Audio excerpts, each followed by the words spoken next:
Good morning, class. Today I will continue chapter Nazism and the rise of Hitler in history. In this chapter, I'm already explained about Weimar Republic establishment in Germany and First World War. Clear? Now, today, my first point is political radicalism and economic crisis. Political radicalization was only highlighted by the economic crisis of 1923. Germany had fought the war largely on loans and had to pay war reparations in gold. This depleted gold reserves at a time resources were scarce. In 1923, Germany refused to pay and the French occupied its leading industrial area, Ruhr, to claim their coal. Germany printed paper currency recklessly. Clear? This crisis came to be known as hyperinflation. Clear? Now, children, please understand the years of the depression. This point is very important. German investments and industrial recovery were totally dependent on short-term loans, largely from the USA. This support was withdrawn when the Wall Street Exchange crashed in 1929. Fearing a fall in price, people made frantic efforts to sell their shares.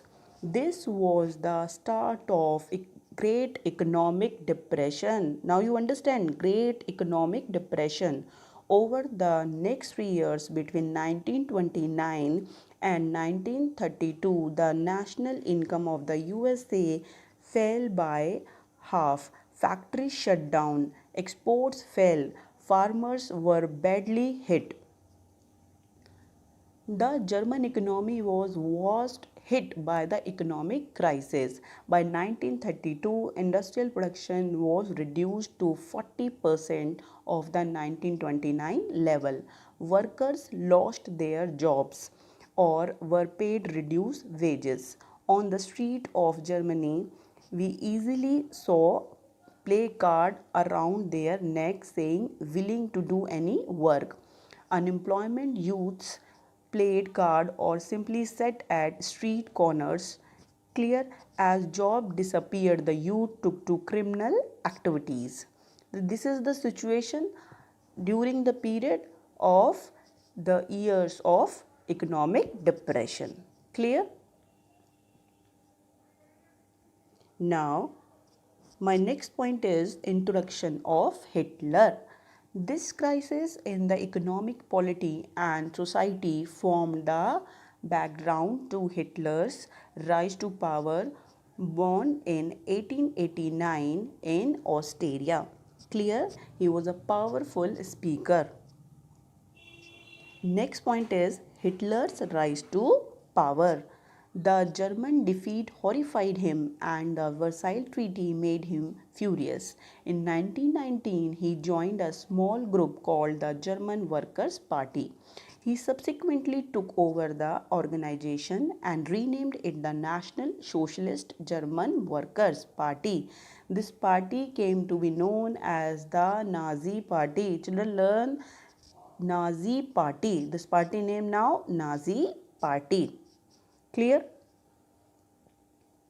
Hitler was a powerful speaker. His passion and his words moved people. He promised to build a strong nation, undo the injustice of the Versailles Treaty, and restore the dignity of the German people. He promised employment for those looking for work and a secure future for the youth. Now, my next point is the destruction of democracy. Children, please understand very important how Hitler dismantled democracy in Germany. On 30 January 1933, President Hindenburg offered the chancellorship, the highest position in the cabinet of minister, to Hitler. By now, the Nazi has managed to rally the conservatives to their cause.